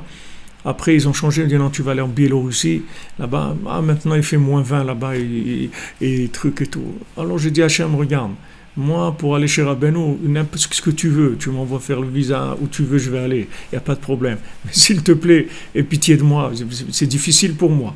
Mais moi, je le fais, ça te fait plaisir, je vais là-bas, je vais tout de suite, Biélorussie ou ce que tu veux, ce que tu veux, Biélodrome ou ce que tu veux, c'est ce que tu as envie. Si ça te fait plaisir que j'aille là-bas, moi je vais, pas de problème. Mais sache que c'est difficile pour moi. Alors si tu peux. Et bon, Hachem, comme ça, hier soir, au milieu de la nuit, on est arrivé à avoir le rendez-vous ici, parce que c'est tout, ça se fait tout par Internet. Et avant, il n'y avait pas de possibilité, tout était complet. Et là, il y a eu une ouverture pour Bezrat Hashem mardi prochain. C'est-à-dire, ils ont accepté le rendez-vous et voilà, le faire ici, au lieu d'aller là-bas en Biélorussie. Mais, je veux dire, tu lui dis à Hachem, tu dis, regarde, moi, il n'y a pas de problème. Moi, où tu veux, moi, je te suis où tu veux, il n'y a pas de problème. Regarde, mais aie pitié de moi, essaye de faire que ça s'arrange un peu. Ça s'arrange, la parnassa, ça arrange le Shalom Bayit, ça arrange les trucs, ça arrange la Kdusha, ça arrange... Arrange-moi un peu, c'est tout. Mais moi, je ne vais pas te quitter, de toute façon, n'importe quoi, je suis avec toi tout le temps. Mais j'aimerais quand même un peu essayer d'avancer un petit peu, d'essayer de progresser un petit peu. Alors, il n'y a que ce langage qu'on peut comprendre. Le reste, on ne va rien comprendre du tout. Tout ce qui est connaissance, logique, c'est-à-dire la morale qui vient de la logique. Regarde mon fils, regarde, où tu vas, qu'est-ce que ça va être ton avenir, tous ces trucs-là, ça nous dit rien du tout, mais alors vraiment rien, le Rav Besançon Chéché nous racontait une blague comme ça, je ne sais pas si c'est vrai, en tout cas il racontait ça, il dit, il y avait un papa comme ça, il buvait beaucoup. Alors les enfants, ils ne savaient pas quoi faire pour le faire arrêter de boire. Alors une fois, ils marchaient dans la rue, les enfants, et ils ont vu un monsieur qui se roulait comme ça sur le trottoir, tellement il était saoul et tout, il se roulait par terre. Alors ils se sont dit, waouh, ça c'est l'occasion ou jamais. Alors ils ont été chercher leur père, il leur dit, viens, on va faire une petite promenade. Ils l'ont emmené, il dit, regarde où il en est arrivé avec l'alcool. C'est à ça que tu veux arriver. Regarde où il en est arrivé, regarde là, il se roule par terre dans la rue. Tu veux arriver à ça? Alors le père, il vient, il parle avec le bonhomme, il dit, qu'est-ce que tu bois pour arriver à ça? Tu peux me dire, qu'est-ce que tu bois? Et il l'a emmené pour lui faire la morale. Lui, il a essayé de trouver un tuyau, comment arriver plus loin, parce que là, il n'était pas arrivé à ça. Donc il dit, qu'est-ce que tu bois? Il s'est étonné, il dit, moi, avec ce que je bois, j'arrive pas à ça. Il n'y a pas de... Tu vas lui faire la morale, tu vas obtenir le contraire. Tu vas obtenir de lui le contraire. Alors, où tu l'amènes? Tu vas nulle part avec ça. Alors, le Rabbeinu dit, Gimel velaakum yefshar lahem leda gdulato shel HaKadosh Baruch Hu kim al yedei bchinat Yaakov. Maintenant, les idolâtres, toutes les nations, elles ne peuvent connaître Hachem que grâce au principe de Yaakov. Comme c'est écrit, Bet Yaakov lechu venelcha beor Hachem. Comme c'est écrit dans Yeshaya, Bet Yaakov, ça c'est les Goïm qui parlent, qui dit, vous, la maison de Yaakov, allez et nous on vous suit. Allez vous et nous on va vous suivre. C'est-à-dire si vous allez, alors nous on vous suit. Ça c'est dit sur la maison de Yaakov. On dit, pourquoi c'est écrit Bet Yaakov nelchu velcha? On aurait pu dire peuple d'Abraham, allez-y et on vous suit. Non, Bet Yaakov, la maison de Yaakov. La maison de Yaakov, avancez et nous on vous suit.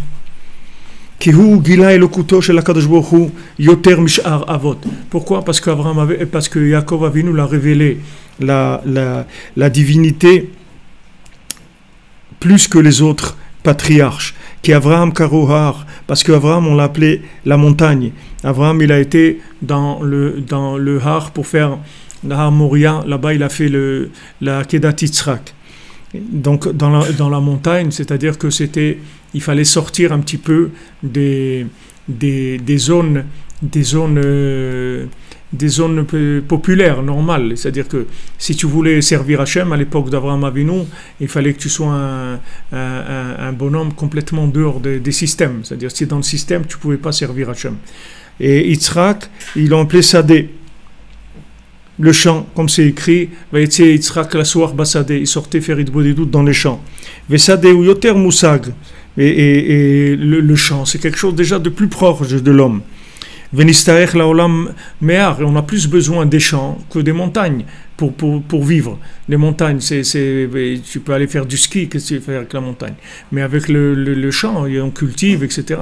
C'est plus proche de nous. C'est quelque chose qui est plus, comme on dit, convivial, ou qui est dans notre vie. Ve Yaakov karo bayit, mais Yaakov, il est venu, il a appelé Hachem la maison. C'est-à-dire, c'est un autre niveau complètement. Sheu makom yeshuv livnei adam yoter, parce que c'est un endroit qui s'appelle plus l'habitation. C'est-à-dire que même un idolâtre, il a besoin d'une maison. C'est-à-dire qu'il comprend le lien de la maison. C'est une notion qu'il connaît. Hainu sheYaakov kara et makom habet hamikdash sheu makom hatfila bait. Donc lui, il a appelé le Bet Hamikdash, qui est l'endroit de la tfila, il a appelé maison. C'est la maison.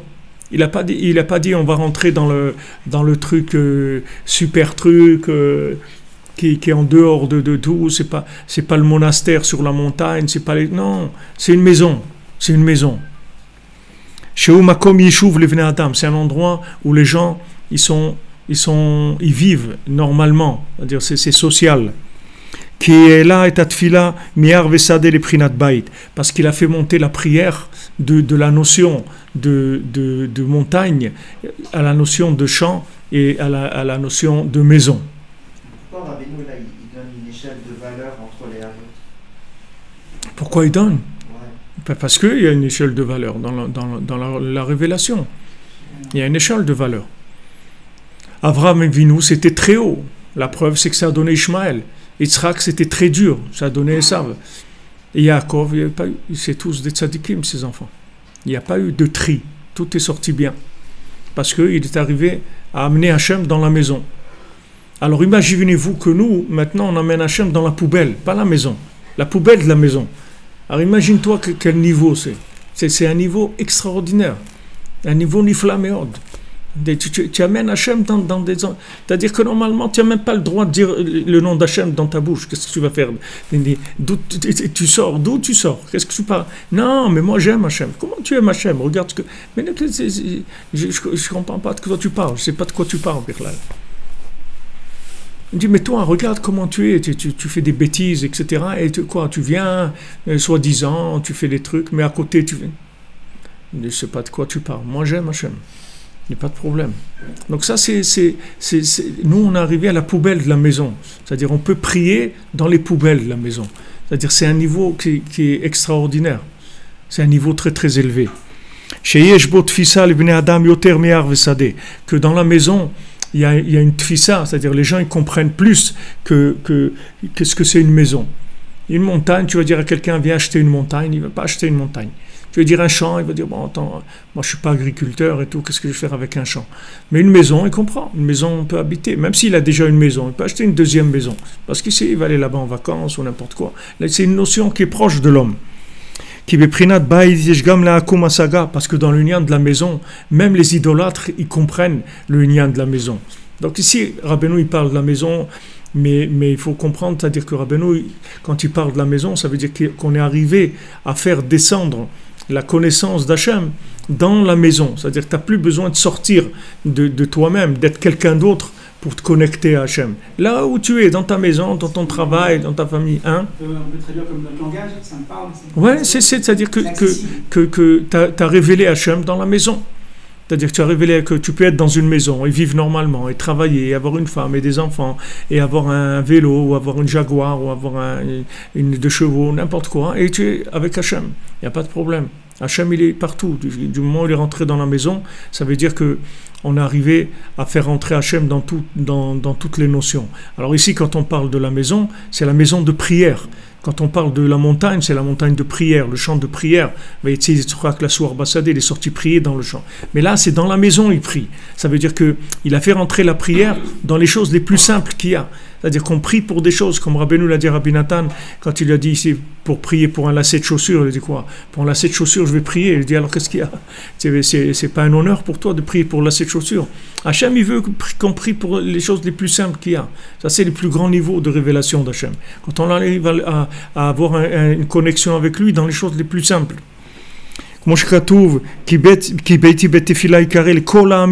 Parce que du moment où vous rendrez la prière une maison, ma maison, alors à ce moment-là, tous les peuples ils viendront prier. À vous de faire descendre la prière dans la maison. Il n'y a pas plus grand que ça.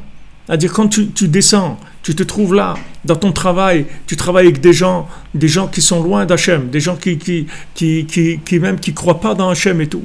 Et à un moment, tu lui dis, attends, il te dit, voilà, il y a une super affaire et tout. Il dit, bon, il faut que je prie d'abord et tout. Il dit, mais quoi ça veut dire, il faut que tu pries? Il dit, ouais, moi je fais rien si je prie pas. Moi je fais rien si je prie pas.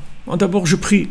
Comme il y a quelqu'un, un Français ici, un Breslev, il fait du vin en Israël, il dit, la première bouteille de vin qui sort de tout son truc, il envoie toujours quelqu'un au man qui la pose d'abord sur le couvert de Rabbeinu.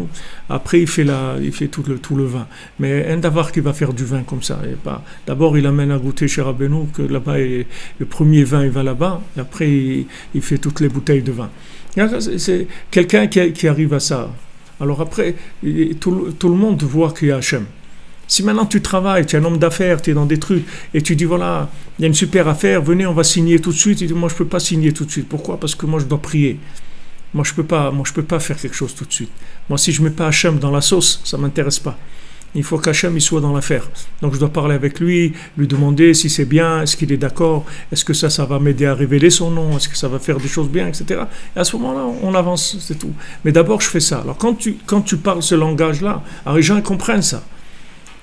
Mais si tu lui dis, non, les affaires, tout ça, ça ne m'intéresse pas. Moi, je vais aller habiter sur une montagne et là-bas, je vais penser à Dieu, je vais parler avec Dieu. Il dit, bon, c'est un illuminé, c'est un taré, c'est tout. Qu'est-ce que ça ne va pas le concerner.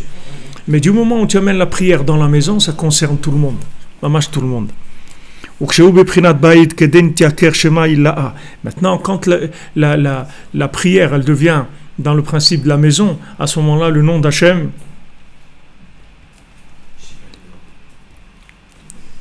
c'est le nom d'Hachem, il monte. Hachem, il est grand et il est très meoulal, il est très, comment il traduit là-bas, meoulal? Meoulal, ça veut dire loué. Objet de louange, voilà. Kelomar et Matai Gadol Hachem. Quand est-ce qu'Hachem, il est grand? Quand il est loué, il est loué.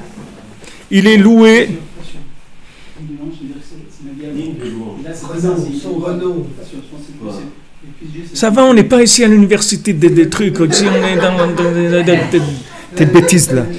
Gadol Hashem Moulal Meod, c'est tout, traduis-les comme tu veux. Le Icar, c'est que tu fais un sourire là. Dès que tu commences à faire l'université, la tête elle commence ça devient trop sérieux pour nous. Nous on n'est pas des juifs d'université, on est juifs du cœur, nous on aime Hashem, c'est tout. Traduis-les comme tu veux, le tout c'est que tu souris. Gadol Hashem Moulal Meod, Kelomar, et Matai Gadol Hashem. Quand est-ce qu'Hashem il est grand? Keshiou Moulal Meod, Misitra Demota. Quand il est très loué. Il est loué beaucoup, et beaucoup, c'est la mort. Comme c'est écrit dans Bereshit, que c'est écrit Tov Meod. Qu'est-ce que ça veut dire Tov Meod? Quand on dit bien, ça suffit. Quand on dit Tov Meod, Meod c'est la mort. C'est-à-dire que c'est ça Meod. Meod c'est la mort. C'est ça Meod. Parce que il n'y a pas besoin de Meod, trop, plus. Il n'y a pas besoin. Comme on dit, le plus, c'est l'ennemi du bien. D'accord? C'est-à-dire, le bien, c'est bien. Qu'est-ce que tu as besoin de rajouter? Tu vas rajouter quoi? Sur le bien? Alors, ça veut dire que c'est pas bien. Non, c'est bien. Alors, qu'est-ce que tu rajoutes? Rajouter, c'est la mort.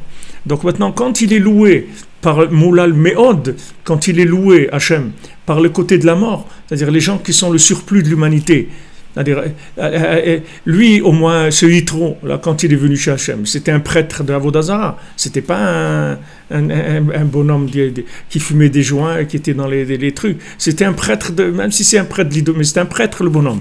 Il se tenait debout, il faisait quelque chose dans sa vie. Ça s'appelle Moulal Meod, mais à plus forte raison, nous, aujourd'hui, là où on est, que Bichlal, pour nous, c'est de devenir le centième de Yitro, pour nous, c'est impossible. Alors, là où on est aujourd'hui, alors, il n'y a pas un plus grand plaisir pour Hachem que nous, on parle avec lui, que nous, on se tourne vers lui, et que nous, on lui dit qu'on l'aime et qu'on veut faire sa volonté. Il y a pas, ça n'a jamais existé. Des tarés comme il y a aujourd'hui, ça n'a jamais existé. Et des gens qui aiment Hachem comme aujourd'hui, ça n'a jamais existé. Donc c'est quelque chose de merveilleux. Il faut pas. Alors les gens, ils ont de la peine parce qu'ils voient qu'ils font des bêtises. Ne regarde pas ça. Regarde Dafka, toi, parce que tu es là-bas. C'est ça qu'il aime, Hachem. C'est la prière qui vient de toi. Puisque la prière qu'il aime, c'est celle de Yitro. Pourquoi ? Il n'y a pas mieux. Il n'y a pas Moshe Rabbeinu. Il n'y a pas Aaron. Il y a des gens qui sont des sommités du judaïsme, des kadoshim, des tzadikim. Non, la prière qu'il aime, c'est celle de Yitro. Moulal Meod. Quand maintenant un non-juif, il vient et il fait de beaux des doutes, Hachem dit, regarde, il parle avec moi. Qu'est-ce qu'il a à faire de moi ? Je lui ai rien demandé. Et regarde, il vient, il parle avec moi, il me demande des choses, il me dit merci pour ce que je lui donne. Mais c'est extraordinaire. Regarde, même là-bas, je suis connu. Quand quelqu'un il dit voilà, quelqu'un il a voyagé, il a été dans un pays là-bas, dans la jungle, et bon, là-bas il a trouvé une bouteille de coca. Il dit waouh, même là-bas il boit du coca. Ça veut dire que c'est quelque chose qui va dans le monde entier. Ah, imagine-toi. Hein? Il attend le réveil des jours. Bien sûr, bien sûr. C'est pas rien que des goïms, des animaux, des plantes, de tout. On va tout réparer, tout va s'inclure dans Hachem. Qu'est-ce que c'est un goï ? Un goï, c'est une... de ses enfants. Mais il te dit, Lechou venelcha, réveille-toi, toi. Et ils attendent que tu te réveilles. Tous les gens qui font la queue, ils attendent que tu te réveilles, que les Juifs ils se réveillent. Du moment où les Juifs ils vont se réveiller, alors eux ils vont se réveiller. Qui va entraîner le réveil des ouais. Et c'est pour ça qu'on doit se réveiller. C'est-à-dire, Lechou venelcha. Et ils disent, allez, avancez, et nous aussi, on va vous suivre. Et le réveil à nous, c'est justement de nous sentir loin, et que quand même, on sert Hachem. Et on ne se décourage pas. On dit, non, on va te servir Hachem. Même que logiquement, normalement, on n'aurait pas de raison de faire ça, puisqu'on est tellement loin. Mais non, Hachem, il aime la prière des gens éloignés. C'est-à-dire que Hachem, il aime la prière de la maison, pas des champs. Pas de la montagne. La prière de la maison, ça veut dire quand maintenant tu es dans des valeurs qui sont très sociales, très, très concrètes, très simples. Et de là-bas, tu parles à Hachem. Quand un goy il prie à Hachem, Hachem ressent un plaisir. Bien sûr, bien sûr. Beti betefila ikareli kol ha'amim. Ma maison, c'est une maison de prière pour toutes les nations. C'est sûr qu'il ressent un plaisir. Un grand plaisir. Mais un grand plaisir. C'est au futur, ce verset. Pardon ? C'est au futur. Oui. Au futur. Et nous, on est quoi ? On est le futur de ce verset, non ? Il y a bien un moment, le futur, il va devenir le présent, non ? Il va rester toujours le futur. Le futur, c'est maintenant. Et ça y est, on est dans ce futur. Chez Oprinat Hakum, Moshe Amro Tenuzal, Al Pasuk, Vine Tov Meod. Voilà. Qu'est-ce que c'est Tov ? Meod, c'est pas la mort, c'est l'ange de la mort, Malach Amavet. Quand Hachem il est loué par justement les nations et les idolâtres, Azou Gadol, parce que Kihu Ikar Gdulato, vous voyez, c'est le Ikar de sa grandeur. Le Ikar de sa grandeur, c'est d'être reconnu par des nuls. C'est ça le Ikar de sa grandeur. C'est pas par des professionnels. C'est-à-dire des pros, c'est normal, ils connaissent les valeurs. Ils connaissent les valeurs, donc c'est normal qu'ils reconnaissent Hachem. Mais quelqu'un qui reconnaît rien, il ne sait pas faire la différence. Il voit Aman, il dit il est super ce Aman, il est sympa et tout. Il dit mais attends, mais c'est Aman, moi il est sympa. Je sais pas, c'est un copain à moi, on sort ensemble, on discute, je me sens très bien avec lui. D'ailleurs, on parle de trucs, il est hyper intéressant et tout. Et on lui montre Mordechai, je parlais un peu avec lui. Je te dis vraiment, je la sens pas l'affaire, quoi. Je la sens pas tellement. Regarde, il est complètement fou, le bonhomme.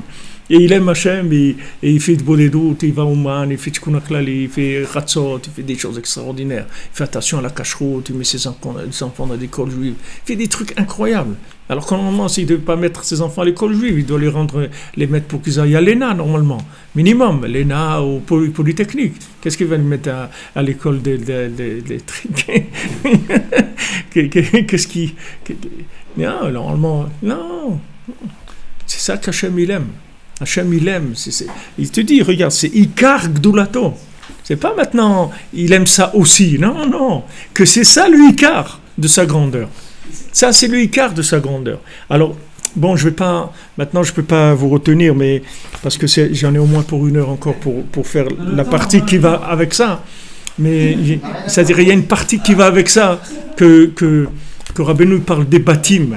C'est-à-dire que quand on vient au Man, Rabbeinu parle des bâtim. Que quand il y a quelqu'un quand on vient au Man, c'est-à-dire, il y a écrit dans Sefer Yetzira, que chaque neshama, elle construit une maison. C'est-à-dire qu'il y a des âmes qui sont dehors. Et ces âmes-là, elles veulent rentrer à la maison. Alors comment on les fait rentrer? Alors on crée des maisons pour elles. C'est-à-dire, comment on crée des maisons? Par le fait qu'il y a des âmes qui s'associent ensemble, qui viennent chez le tzaddik, qui s'associent pour la Kedusha. Quand quelqu'un vient chez Rabbeinu, par exemple, quand il y a 2, alors ça fait 2 maisons. Quand il y a 3, ça fait 6 maisons, c'est-à-dire 6 combinaisons.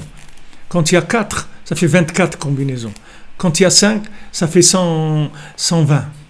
Et comme ça, si tu avances, alors si tu dis, par exemple, 70 000 à Rosh Hashanah, c'est des chiffres, tu ne peux même pas les écrire. C'est-à-dire, même si tu écris pendant des semaines, tu ne pourras pas arriver à écrire le chiffre.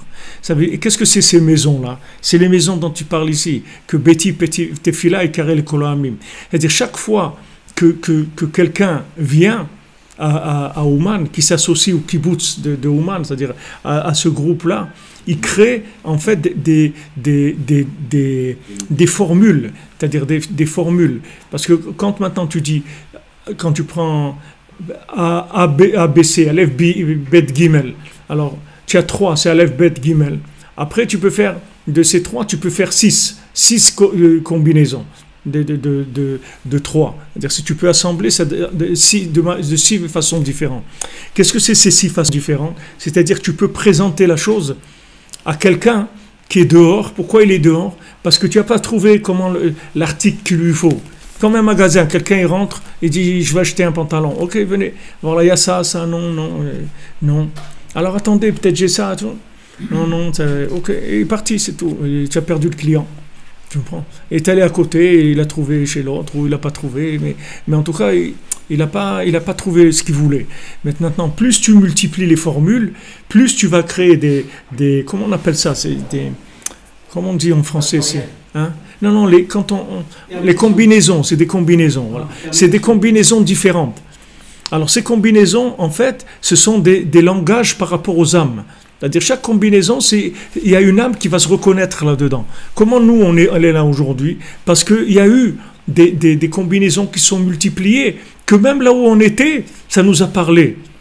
Alors maintenant, quand tu arrives à une combinaison qui peut parler à un bonhomme, qui est complètement dans la poubelle, et que ce bonhomme-là, il te dit, ouais, je viens au Man, ouais, moi aussi, je vais faire Tikkun HaKlal, allez, je vais aller au mikvé. Mais attends, une fois les gens avec qui je travaille au Man, il y avait quelques personnes qui sont venues à Ouman, ils m'ont dit de les aider pour le taxi, tout ça. Alors je leur donnais un taxi que je connais, il s'est occupé d'eux.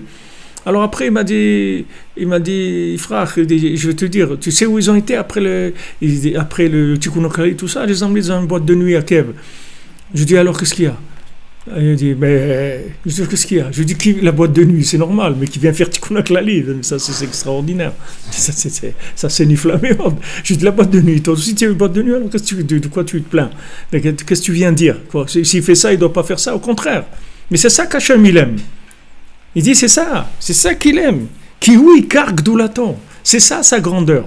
Que des gens qui aiment la mort, ils viennent vers Hachem. Et pourtant, leur place à eux, c'est d'aimer tous les poisons du monde. C'est ça leur place. Et ils sont capables de venir à Kiev et d'aller dans une boîte de nuit et de venir à Ouman, faire Tikkun HaKlali, d'aller au mikvé. Et attention, comment ils vont te faire le Tikkun HaKlali. T'es pas des gens, ils vont te le faire comme ça. Tu vas voir quand ils font Tikkun HaKlali, ces gens-là, tu vas voir comment ils font, quel cœur ils font. Mais tu dis, mais comment? Si tu fais Tikkun HaKlali comme ça, comment tu peux? Mais il n'y a pas de question, mon ami. Il n'y a pas de question. Pourquoi? Parce qu'il y a un langage. Ce langage, il a permis de le récupérer. Même dans l'état où il est, que le bonhomme, que la carrosserie, elle est complètement éclatée, qu'il a de tous les côtés, ça n'a aucune importance. Le moteur, il est toujours neuf, il est toujours là.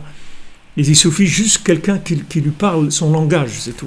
Alors chaque fois qu'il y a un rassemblement, c'est-à-dire qu'il y a quelqu'un qui adhère à Rabbeinu, c'est-à-dire qui vient et qui a confiance dans le tzaddik, ça fait que cette personne-là, elle permet de créer des milliers et des milliers de formules qu'on va pouvoir présenter des nouveaux modèles.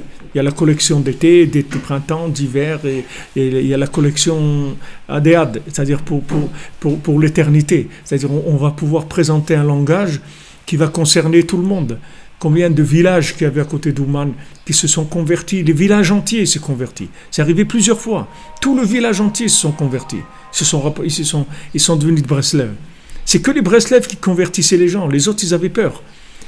Ils avaient peur. Le Rav de la ville d'Ouman, il dit surtout que dites pas que c'est moi je convertis. Que les Breslev qui convertissaient les gens. Le Rav Levitra qui dit ces gens-là, on avait honte d'eux.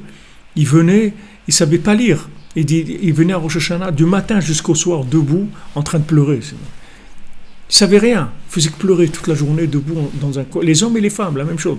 Aussi bien les hommes que les femmes, ils faisaient que pleurer. Mais c'est ça la grandeur d'Hachem. Ça, la joie d'Hachem. Regarde cette personne-là, regarde d'où il vient. Il ne sait même pas lire le texte. Et regarde, il pleure toute la journée. De quoi il pleure? De quoi il pleure? Il pleure de reconnaissance, d'amour, de joie, de tout ce que tu veux vers Hachem. Donc ça, c'est le ikar de sa grandeur. Le ikar de sa grandeur, c'est ça. Alors, je vous ai dit un petit kitsour, mais il y a tout un dibour de Rabbeinu sur ça qui rentre avec des choses qui sont... Et peut-être que Bezant Hachem, on a le srout de le faire. Donc, pardon? Il y a quelque chose ce soir? Ce soir, c'est Pourim. C'est Pourim ce soir. Non, Limoud, il n'y a pas. Non, il n'y a pas Limoud ce soir. Ce soir, on va prier Hachem. On prend un petit coup, c'est tout. On va voir. Demain, il y a quoi le matin? Demain matin, on fait la Seudat Pourim à 8h, 8h30, tout de suite après la Tfila. Du net, on fait une petite Seuda ici. 8h, 8h30? Dès que ça finit le net, la Megillah du net, on fait Bezant Hachem. Alors Pourim Sameach à tous, que des bonnes nouvelles, que des bonnes choses. Merci d'être avec nous. Même à Pourim, voilà, vous êtes là, vous êtes vraiment des gens fidèles. Vous êtes fidèles et bien connectés. Bon Hachem, Ashrenu, Pourim Sameach, Kol HaYeshuot, que tout ce que vous demandez, Bezat Hachem, ça se réalise. Et même tout ce que vous avez oublié de demander, ça se réalise. Parce qu'Hachem, il sait qu'est-ce que vous avez dans votre cœur et qu'Hachem, il vous le donne, Bezat Hachem.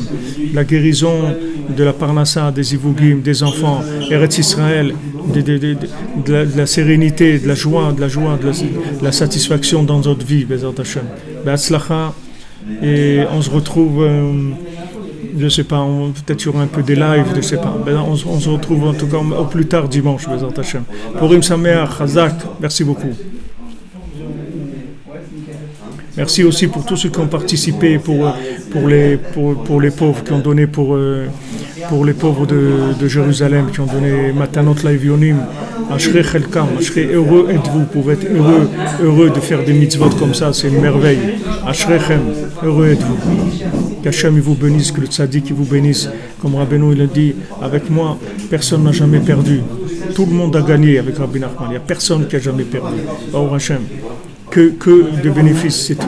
Be'atzlacha.